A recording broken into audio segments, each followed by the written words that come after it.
이 사도행전 성경 해석 시간에 오신 모든 분들을 예수님의 이름으로 환영합니다. 오늘은 이 사도행전 13장 32절로 35절의 의미를 함께 살펴보겠는데요.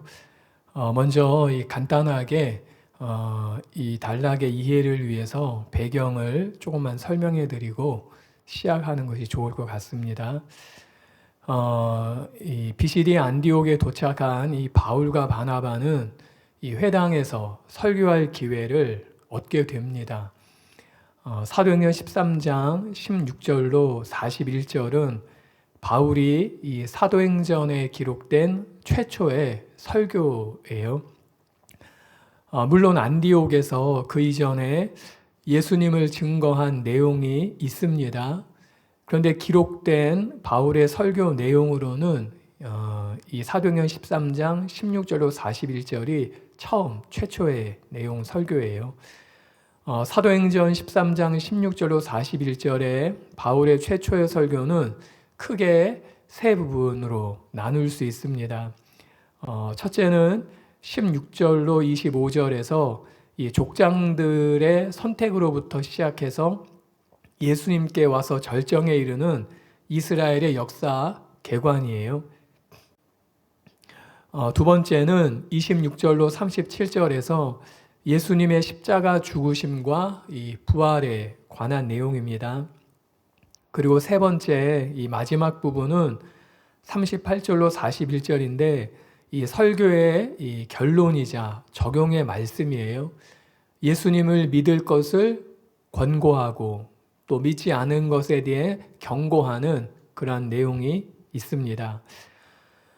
각 부분은 모두 바울의 설교를 듣는 사람들을 부르는 것으로 시작돼요. 첫째 부분에서는 이스라엘 사람들과 및 하나님을 경외하는 사람들아 라고 16절에 그렇게 부름으로 시작되고요. 둘째 부분에서는 아브라함의 후손과 너희 중 하나님을 경외하는 사람들아 라고 26절에 그렇게 시작합니다. 그리고 이 마지막 부분에서는 그러므로 형제들아 너희가 알 것은 이라고 하면서 38절에 그렇게 시작되고 있어요.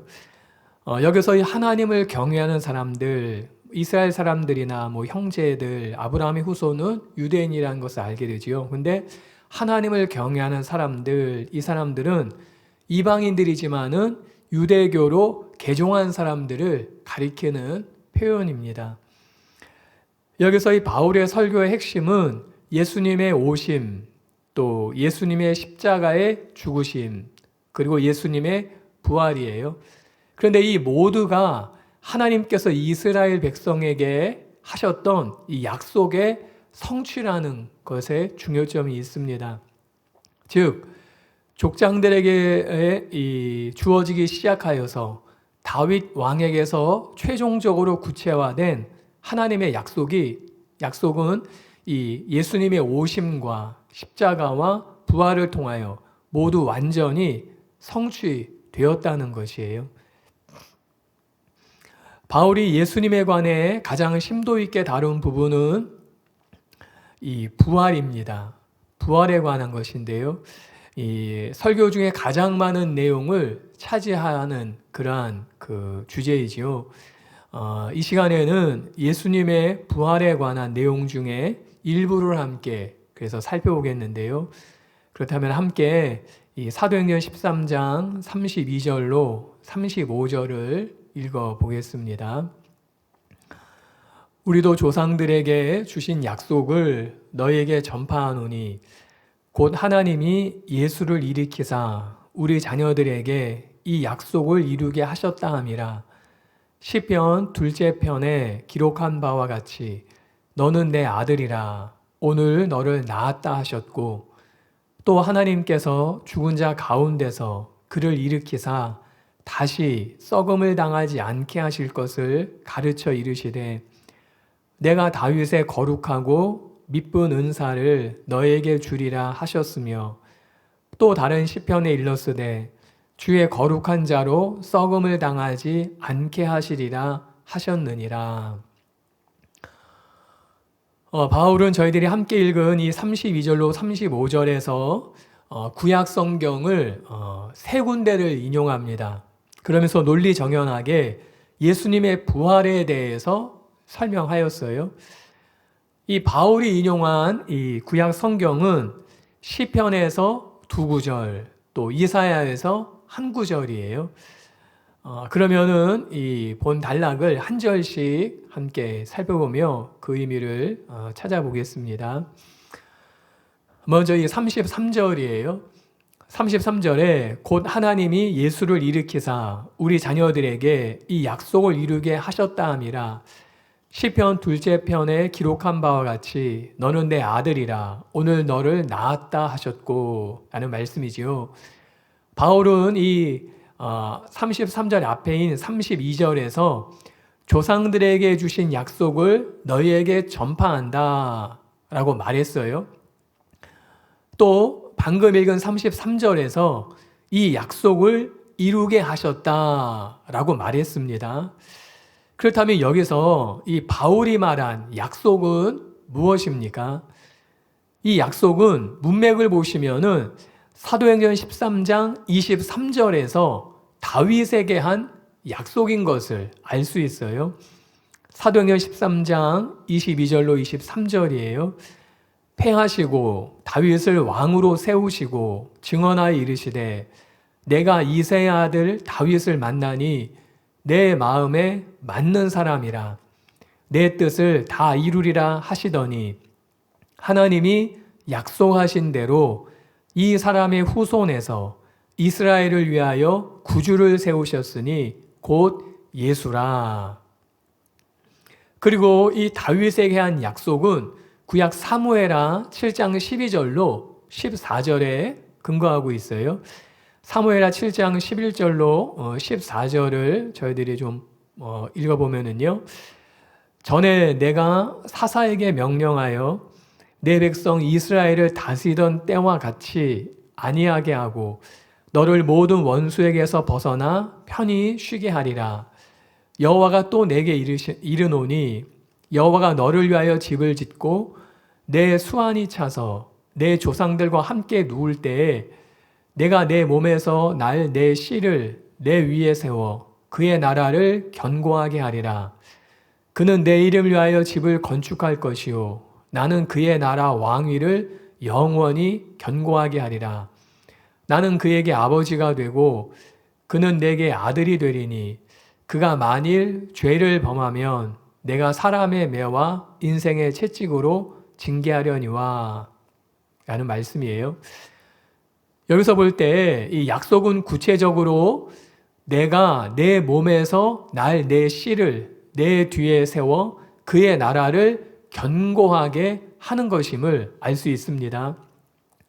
바울은 이 하나님의 약속을 이루게 하셨다라고 33절에 말한 것이에요. 이 다윗에게 주었던 이 하나님의 약속을 이루게 하셨다라고 이제 바울이 말한 것이에요. 그러면은 하나님께서는 이 약속을 어떻게 이루게 하셨습니까? 33절 상반절에서 하나님이 예수를 일으키사 이루셨습니다. 그리고 이것을 증명하기 위해 바울은 구약 시편 2편 7절을 인용하여 말씀하고 있어요. 이것이 단락에서 바울이 인용한 구약 성경 첫 번째 구절이에요. 성경을 보시면은 시편 2째 편이라고 사도행전 13장 34절에 기록되어 있습니다. 구약의 이 시편 구절을 여러 군데 인용하고 있는데요. 이렇게 구체적으로 둘째 편, 시편 2째 편이라고 기록된 것은 이 사도행전이 유일한 곳이에요. 그럼 시편 2편 7절은 어떤 말씀입니까? 시편 2편 7절을 읽어보면요. 내가 여호와의 명령을 전하노라. 여호와께서 내게 이르시되 너는 내 아들이라. 오늘 내가 너를 낳았도다.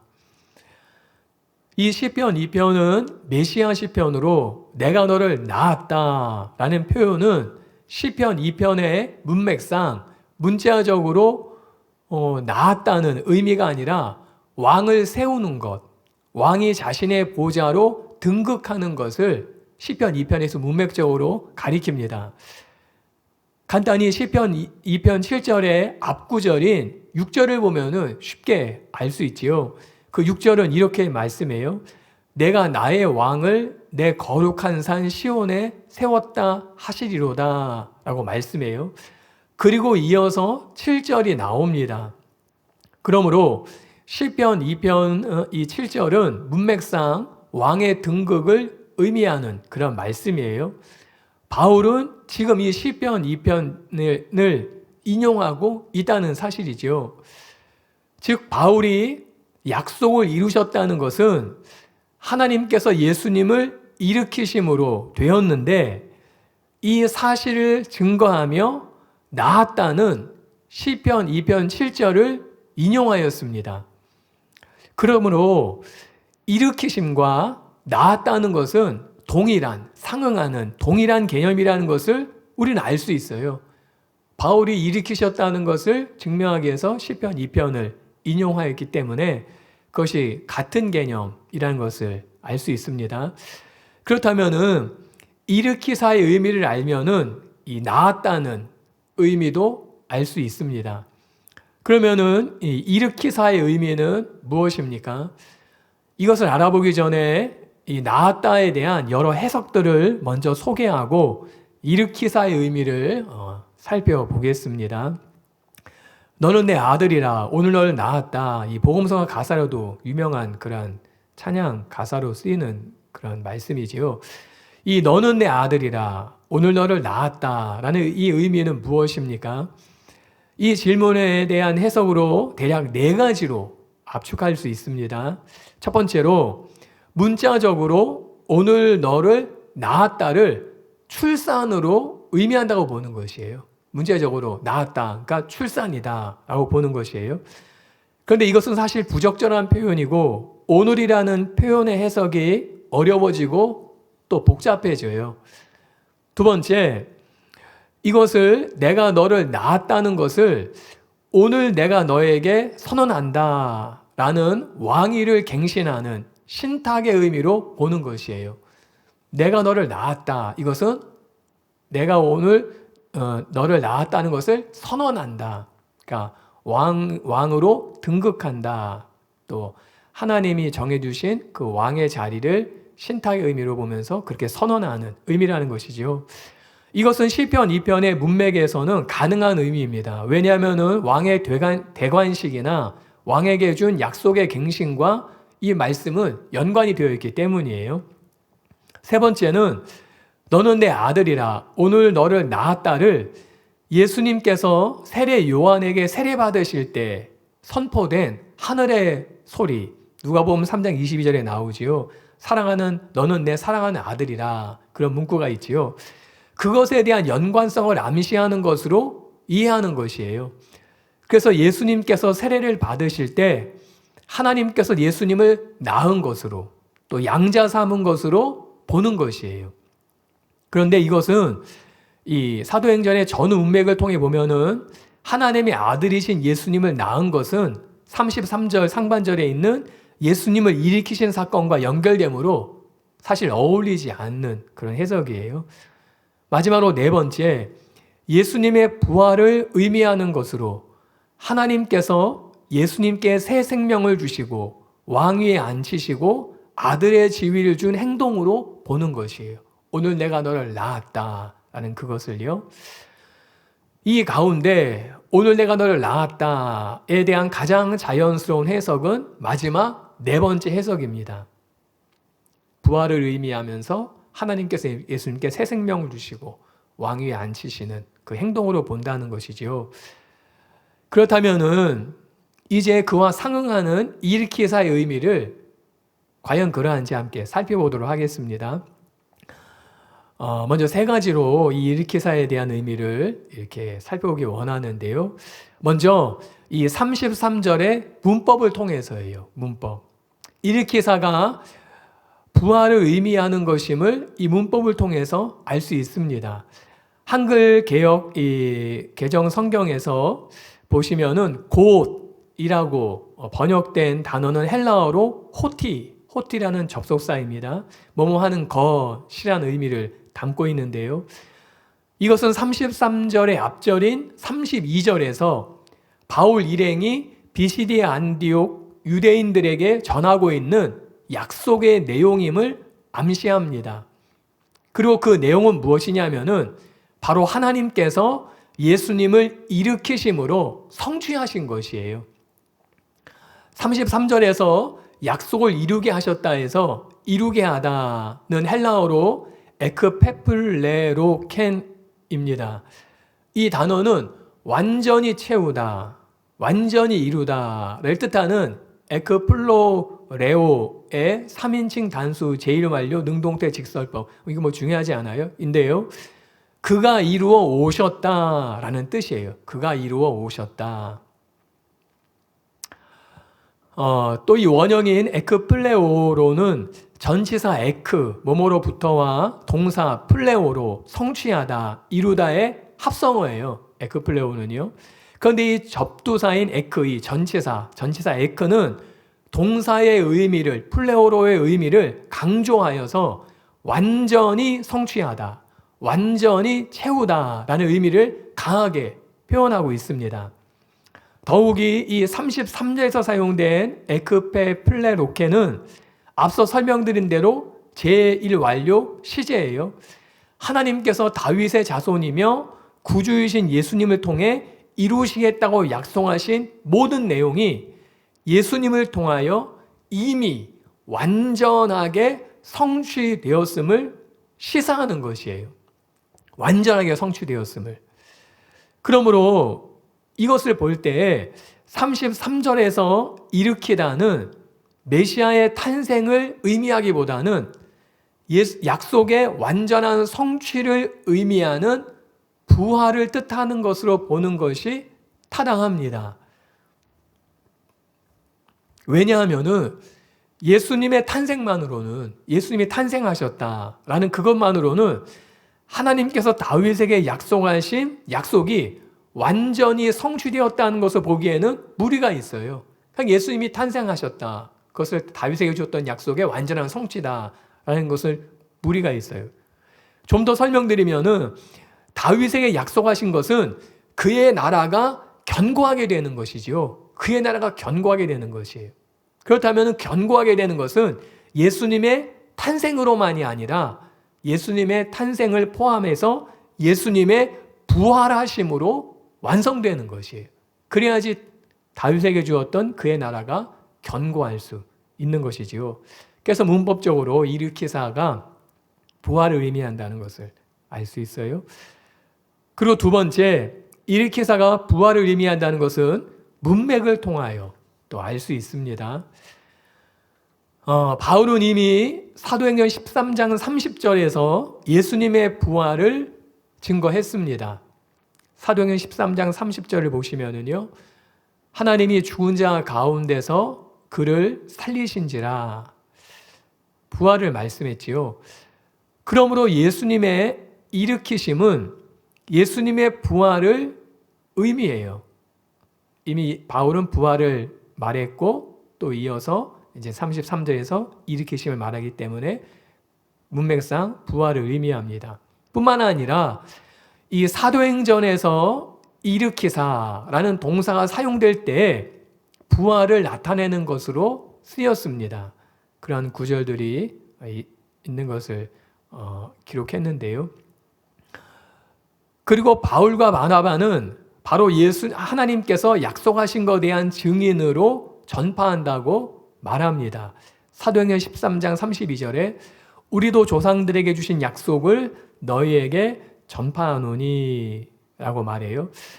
이와 같이 비시디 안디옥 회당에 찾아간 바울 자신과 그 일행 모두가 예수님의 십자가 죽음과 부활에 대한 증인일 뿐만 아니라 전파한다고, 증인일 뿐만 아니라 하나님께서 조상들에게 주신 약속을 전하는 자들임을 분명하게 밝히고 있어요. 전파한다 하면서요. 그러므로 문맥으로 볼 때 여기서 33절에서 일으키심은 부활을 의미합니다. 마지막으로 세 번째로 한편 일으키사와 상응하는 나았다라는 단어의 신약 용례를 보면 부활 승귀하신 예수님을 묘사하는 것으로 사용되었음을 알 수 있어요. 이 나았다는 이 단어가 오늘 33절 인용되었고 또 히브리서 1장 5절과 히브리서 5장 5절에도 인용이 되었어요. 우리 그 두 구절을 읽어보시면은요. 하나님께서 어느 때에 천사 중 누구에게 너는 내 아들이라 오늘 내가 너를 낳았다 하셨으며 또다시 나는 그에게 아버지가 되고 그는 내게 아들이 되리라 하셨느냐. 히브리서 5장 5절입니다.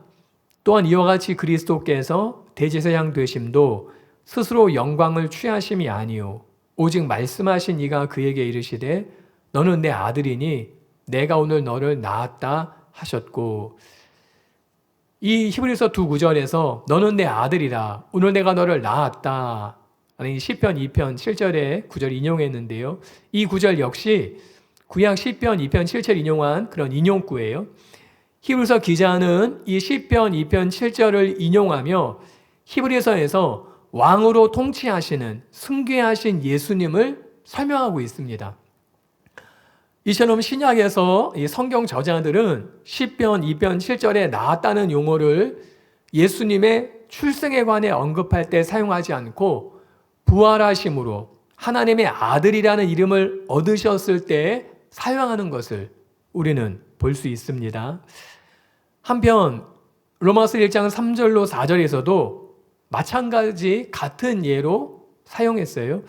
로마서 1장 3절과 4절에 그의 아들에 관하여 말하면 육신으로는 다윗의 혈통에서 나셨고 성결의 영으로는 죽은 자들 가운데서 부활하사 능력으로 하나님의 아들로 선포되셨으니 곧 우리 주 예수 그리스도시니라. 예수님께서 하나님의 아들로 선포되신 것은 부활하심으로 선포되셨다라고 말하고 있지요. 예수님의 부활은 어떤 의미에서 하나님께서 예수님을 낳는 순간이었고 예수님께서 하나님의 아들로 태어나는 순간이었어요. 그리고 이것은 부활하심으로 예수님께서 하나님의 아들이 되었거나 아들로 입양되었다는 것이 아니라 아들로 명백하게 밝혀졌다는 것입니다. 그래서 정리하자면은 이와 같이 이 낳았다는 표현은 초기 기독교 용례에서 부활 승기와 연관되어 있습니다. 그러므로 시편 2편 7절은 신약에서 예수님의 부활을 언급하는 것이라고 이해할 수 있습니다. 그리고 일으키사와 역시 낳았다가 상응하는 단어로 역시 부활을 의미합니다. 이 박윤서 박사님께서는요, 오늘 너를 낳았다. 이 말씀은 예수님께서 죽으시고 무덤에 장사되셨다가 고차원적 생명으로 살아나신 것을 예언한 것이다. 하나님께서는 그의 무덤을 새 생명으로 살아나신 것을 예언한 것이다. 하나님께서는 그의 무덤을 새 생명의 태로 삼으신 셈이다 라고 설명했어요. 그러니까 하나님은 예수님의 그 무덤을 새 생명의 태로 삼으시고 다시 살아나게 하는 그런 부활을 일으키셨다는 것이지요. 결론적으로 말씀드리면은 이와 같이 시편 2편 7절에 내가 오늘 너를 낳았다는 같은 33절에 사용한 상반절에 사용한 일으키사와 상응하는 것으로 예수님의 부활을 의미합니다. 그러니까 내가 오늘 너를 낳았다라는 것은 예수님의 부활을 의미하는 것이에요. 다음으로 이 34절입니다. 우리 34절을 보시면은요. 또 하나님께서 죽은 자 가운데서 그를 일으키사 다시 썩음을 당하지 않게 하실 것을 가르쳐 이르시되 내가 다윗의 거룩하고 미쁜 은사를 너에게 주리라 하셨으며 바울은 하나님께서 예수님을 죽은 자 가운데서 일으키셨음을 즉 부활하셨음을 말씀하고 있어요. 그런데 앞서 33절과 조금 다른 것은 34절에 보시면은 다시 썩음을 당하지 않는다라는 사실을 강조하고 있다는 것이에요. 이것은 예수님께서 단순히 죽음에서 다시 살아나신 것만이 아니라 다시는 죽지 않으시며 주와 구주로 그 기능을 영원토록 유지한다는 것을 의미하는 것이에요. 그래서 다시라는 그 단어를 썼어요. 이것을 설명하기 위해 바울은 두 번째 구약을 인용합니다. 그것이 내가 다윗의 거룩하고 미쁜 은사를 말씀하는 이사야 55장 3절이에요. 이사야 55장 3절을 보시면은요. 너희는 귀를 기울이고 내게로 나와서 들으라. 그리하면 너희의 영혼이 살리라. 내가 너희를 위하여 영원한 언약을 맺으리니 곧 다윗에게 허락한 확실한 은혜니라.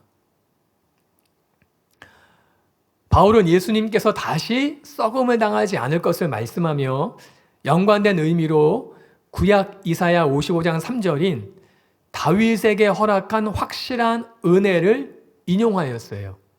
구약의 그 이사야 55장 3절의 하반절 그 구절을 인용하였어요. 그것을 사도행전 13장 34절에서는 다윗의 거룩하고 미쁜 은사를 너에게 주리라 라고 말씀하고 있습니다. 그렇다면 여기에서 예수님께서 다시 썩음을 보지 않으리라는 것과 다윗의 거룩하고 미쁜 은사를 준다라는 의미는 무엇입니까? 예수님께서 부활하시고 다시 썩음을 당하지 않는 것과 다윗의 거룩하고 미쁜 은사와 어떤 연관성이 있는지 이것을 읽는 것만으로는 잘 알 수 없어 보여요. 먼저 34절에서 거룩하고로 번역된 호시아는 경건한, 거룩한을 뜻하는 형용사 호시오스의 중성 복수 목적격이에요. 이 거룩하고는 이사야 55장 3절에서 신실한 언약의 사랑이나 자비를 뜻하는 헤세드를 옮긴 것이에요. 이사야 55장의 문맥에서 하나님께서 그를 신뢰하고 순종하는 자들에게 약속한 영원한 언약은 다윗에게 베푼 불변하는 영원한 신실한 사랑입니다. 이 구절 자체에서 예수님의 부활 예언을 발견하는 것은 극히 어려운 일이에요. 하지만 구약의 전체적인 맥락에서 볼 때 하나님께서 다윗과 맺은 언약의 핵심은 다윗 왕조의 영원성이기 때문에 역시 부활의 의미가 있습니다. 사무엘하 7장 16절에 보시면은 이런 다윗의 언약이 있지요. 내 집과 내 나라가 내 앞에서 영원히 보존되고 내 왕위가 영원히 견고하리라 하셨다 하라. 이 사실에 근거하여 다윗 왕조가 영원히 보존되기 위해서는 다윗의 보좌에 앉아 왕노릇할 후손이 영원히 보존되어야 하는 것은 당연한 것이에요. 다윗의 왕조가 영원하려면은 다윗의 후손이 영원해야 되죠. 왕으로서 왕노릇하기 위해서 영원해야 돼요. 그래야지 다윗의 왕조가 영원히 보장될 수 있어요. 그러므로 이것은 다윗에게 주신 이 영원한 영속적인 하나님의 언약의 사랑에 대한 약속이 썩음 곧 죽음을 보지 아니한 예수님, 하나님이 죽은 자 가운데서 일으키신 예수님을 통해서 성취되었음을 가리킵니다. 그러니까 다윗의 영원한 왕조가 어떻게 성취되었느냐? 그것은 예수님이 죽으셨다, 부활하셨는데 다시는 죽지 않는다, 다시는 썩지 않는다. 그것이 이루어진 것을 통해서 성취되었다는 것이. 그래서 다윗에게 주었던 그 영원한 왕의 언약이 진짜 영원한 언약이 되었다는 것이지요. 다시 정리하여 말씀드리자면요. 바울이 인용한 이사야 55장에서 이사야 선지자는 다윗의 혈통을 이어온 유다가 멸망하고 유대인들이 바벨론으로 끌려가는 상황에서 다윗의 나라가 영원하며 그 왕위가 영원히 이어질 것이라는 이 다윗 언약을 유대인들에게 상기시키고 있는 말씀이에요. 그 문맥에 보시면은 바벨론으로 끌려가는 상황에서 다윗에게 약속한 그 언약은 영원하다. 그 언약을 상기시키고 있는 것이에요. 하지만 바울은 그러한 문맥의 이사야서 본문을 메시아 예언으로 해석하여서 하나님의 역사하심으로 하나님의 능력으로 부활하셔서 다시 썩음을 당하지 아니한 예수님을 통해서 다윗 언약에 담긴 하나님의 신실한 사랑이 성취되었음을 지금 강조하고 있는 것이에요. 바꾸어 말하자면 만일 하나님께서 다윗 왕위를 이을 유일한 예수님을 죽은 자 가운데서 부활시키지 않으셨다면 다윗과 맺은 영원한 언약은 하나님 자신에 의해서 깨어지는 것이라는 것이지요. 그러면 다윗에게 약속한 영원한 언약은 쓸모없는 것이 돼요. 그 언약은 아무 의미가 없게 돼버려요. 왜냐하면 다윗에게 허락한 확실한 은혜는 이사야서 55장 3절에서 기록한 다윗에게 허락한 확실한 은혜는 하나님께서 다윗의 자손인 예수님을 죽은 자 가운데서 살리심으로써만 보전이 가능한 것이기 때문입니다. 그러므로 이제 내가 다윗의 거룩하고 미쁜 은사를 너에게 주리라의 의미가 무엇인지 알 수 있는데요. 그것은 이사야 55장 3절에서 말씀하는 영원한 언약이에요. 거룩하고 미쁜 은사, 다윗의 거룩하고 미쁜 은사는 이사야 55장 3절에서 말씀했던 그 영원한 언약이고, 그 영원한 언약은 사도행전 13장 34절에서 말씀하는 예수님께서 죽은 자 가운데서 살아나신 부활로 다시는 썩음을 당하지 않으신다는 것이에요. 그러니까 다윗의 거룩하고 미쁜 은사는 영원한 언약이고, 그 영원한 언약은 예수님의 부활인데 다시는 썩음을 당하지 않는다는 그 부활의 사건이라는 것이지요. 왜냐하면 이사야서에서 말씀한 영원한 언약으로서 다윗에게 허락한 확실한 은혜는 예수님을 죽은 자 가운데서 살리심으로써만 가능하기 때문이에요. 그렇지 않으면 그 언약은 의미가 없어져요. 그러므로 다윗의 거룩하고 미쁜 은사라는 것은 예수님께서 죽은 자 가운데서 살아나신 부활로 다시 썩음을 당하지 않으신다는 것을 의미합니다. 그리고 바울은 이제 이 약속이 너희에게 주어졌다라고 선언하고 있어요. 여기서 이 너희라는 것은 이 휘민, 헬라어로 휘민인데요. 단수가 아니라 복수로서 한 개인이 아니라 듣는 자들에게 주어진 것이에요.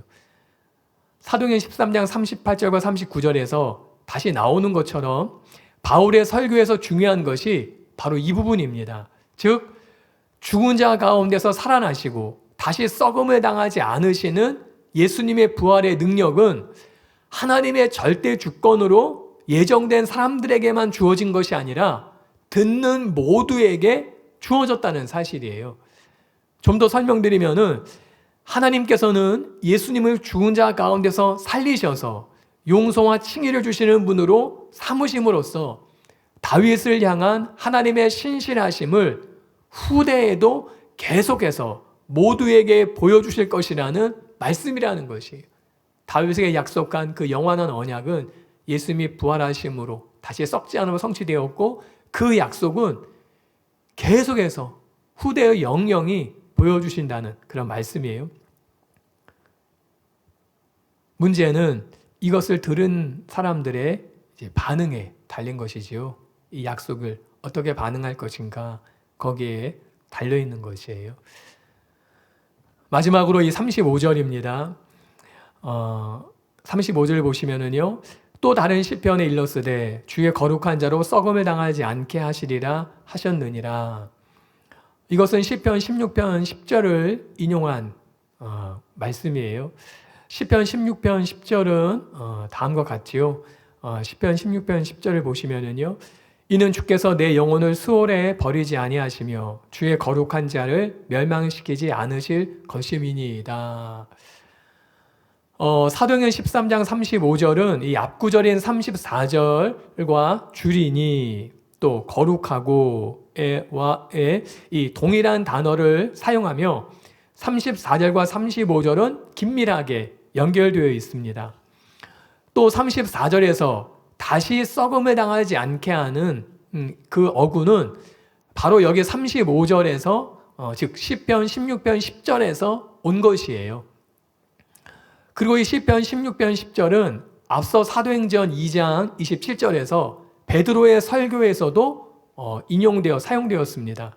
사도행전 2장 27절을 보시면은요.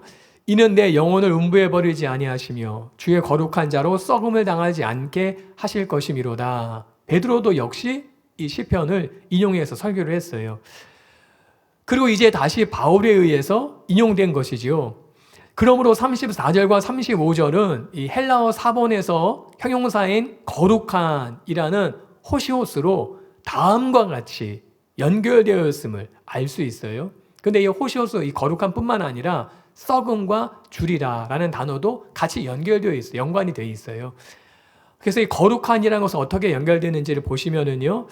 나는 너에게 다윗에게 약속한 거룩하고 확실한 복을 줄 것이다. 이것이 34절이에요. 그리고 당신은 주의 거룩한 자로 썩음을 당하지 않게 하실 것이다. 그래서 이 거룩한이라는 이 단어를 사용하고 또 주리다, 썩음이라는 단어를 사용해서 34절과 35절이 서로 연관되어 있는 그러한 것이라는 것을 말씀하고 표현하고 있습니다. 이와 같은 공통된 용어를 이용해서 해석하는 것은 랍비 해석의 잘 알려진 특징이라고 그래요.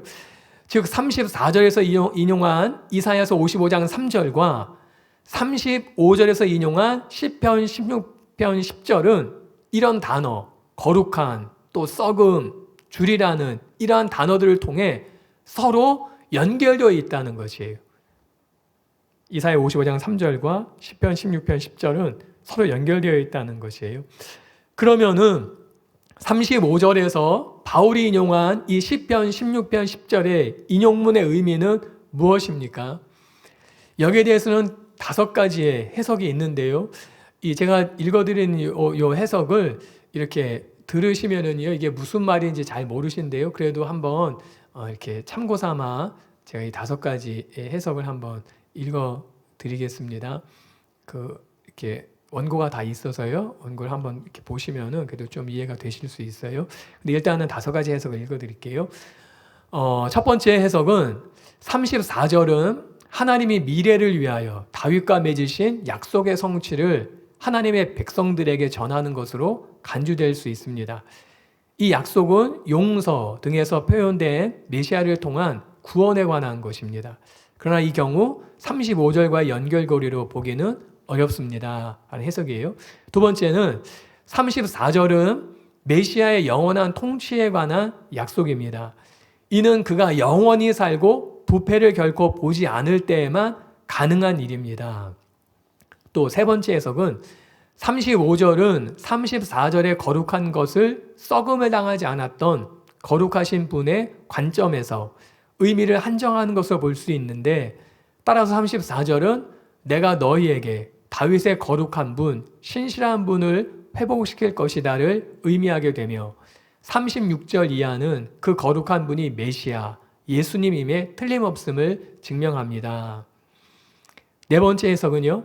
34절은 다윗의 약속된 후손인 예수님께, 다윗 자신이 아닌 예수님께 주어진 특별히 죽음으로부터의 보존에 관한 하나님의 약속입니다. 그러나 이 견해는 34절에서 단수 형태의 너를 필요로 할 수 있습니다. 근데 그 단수 형태가 보이지 않아요. 그리고 마지막으로 5번째 해석은요. 시편 16편에서 다윗에게 주어진 약속은 너에게 전수된 것으로 따라서 그를 가리킬 수 없고 메시아를 가리킴에 틀림없습니다. 이 5가지 이 해석 중에서 가능성 있는 해석은 2번째와 5번째의 견해가 가장 가능성이 있어요. 그런데 이 앞서 이 설명드린 5가지 해석은 좀 복잡하지만은요, 제가 간단히 설명드리고 정리하면은 이렇습니다. 35절에서 인용한 구약 시편 16편 10절, 그러니까 주의 거룩한 자를 멸망시키지 않으실 것임이니이다. 요 어구죠. 이 말씀은 개인적으로 다윗을 가리킬 수 없다는 것이에요. 그것은 왜냐하면은 다윗은 살아있을 때 하나님의 뜻을 완수한 후에 죽어서 매장되어 그 시체가 땅속에서 썩어서 분해되었기 때문이지요. 따라서 16편 10절은 썩음을 보는 것이 허락되지 않은 한 사람을 가리킵니다. 그를 하나님께서 죽은 자 가운데서 일으키셨고 자신이 메시아임을 입증하셨어요. 그리고 바로 이분이 예수님이시라는 것이지요. 이와 같이 바울은 예수님의 부활이 어떻게 예언되어 있는지를 보여주기 위해서 이 시편 16편 10절을 인용하였어요. 그래서 저희들이 함께 살펴본 이 단락은 바울이 많은 내용으로 강조한 예수님의 부활에 관한 그 단락들이에요. 그것을 이제 구약의 시편과 이사야를 들어서 그 설명한 그러한 의미를 저희들이 함께 찾아보았습니다. 이 결론을 말씀드리겠습니다. 바울은 사도행전 13장 16절로 41절에서 최초의 설교를 하였습니다. 바울은 특별히 예수님은 구약 말씀을 성취하신 분으로 소개했어요. 23절에서는 구주 예수님의 오심을 하나님의 약속의 성취로 말씀했고 27절로 28절에서는 예루살렘 사람들과 종교 지도자들에 의한 예수님의 십자가 죽음을 성경의 성취로 말씀했고 마지막으로 32절로 36절에서는 저희들이 살펴본 그 단락의 부분이지요. 예수님의 부활을 하나님의 약속의 성취로 제시하였습니다. 이와 같이 구주 예수님의 세상에 오심, 십자가와 부활 사건은 즉흥적인 일들이 아니라 하나님께서 조상들에게 말씀하시고 다윗의 언약에서 구체화된 하나님의 거룩한 약속의 실현이었다는 것이에요. 이 점을 바울은 비시디아 안디옥 회당 예배에 참여하고 있는 유대인들과 하나님을 경외하는 자들에게 분명하게 선포하고 있습니다. 특별히 앞서 살펴본 것처럼 예수님의 부활을 증거하면서 사도행전 2장에서 베드로가 설교할 때 인용한 시편을 바울은 동일하게 인용하였어요. 그런데 약간의 차이가 있습니다. 그것은 사도행전 2장에서 베드로가 인용하며 사용한 시편이 예수님의 들려 올림, 승귀에 관한 논쟁 부분이라면 사도행전 13장에서 바울의 강조점은 부활한 예수님께서 계속적으로 썩음을 당치 않을 것이라는 데 있어요. 그래서 예수님께서는 주와 구주로서 계속 활동하신다는 것이지요. 바울이 강조하며 전하는 예수님은 부활, 즉 살아계신 분이셔요. 비록 지금은 눈에 보이지 않지만은 이곳에서 살아계신 우리의 영원한 주인이 되십니다. 바울은 이 사실을 다메섹에서 분명하게 경험하였습니다. 그 이후 바울은 한순간도 흔들림이 없이 평생을 이 예수님을 증거하는 증인의 삶을 살았어요. 다메섹 체험 이후 바울의 삶은 이전과 이후로 선명하게 나뉘는 경험을 하였습니다. 예수님은 바울의 삶의 평생의 주제가 되었어요. 바울이 살아가는 이유가 되었습니다. 그리고 바울이 죽을 수 있는 이유도 되었어요. 바울에게 사느냐 죽느냐의 유일한 기준은 부활하신 예수님이었지요. 바울은 이 예수님을 만남으로 새로운 삶이 시작되었습니다. 오직 예수님만으로 자신의 삶을 채우는 삶을 살았어요. 그리고 이제 바울은 자신 앞에 있는 사람들이 자기와 같이 생명이 되시고 구원이 되시고 모든 것이 되시는 이 부활하신 예수님을 대면하기를 원하며 예수님의 증인으로 일생을 살아간 것이에요.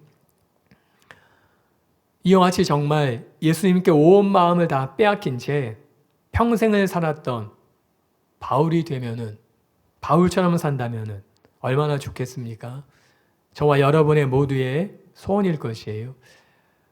부활하신 예수님을 대면한 나의 다메섹은 어디였고 언제였습니까? 다메섹에 이전과 다메섹 이후의 나의 삶은 변화되었습니까? 바울처럼 평생 부활하셔서 지금도 살아계신 이 예수님을 위해 살아가는 저희 모두가 되시기를 예수님의 이름으로 축복합니다. 수고 많으셨고요. 감사드리고 다음 시간에 뵙도록 하겠습니다.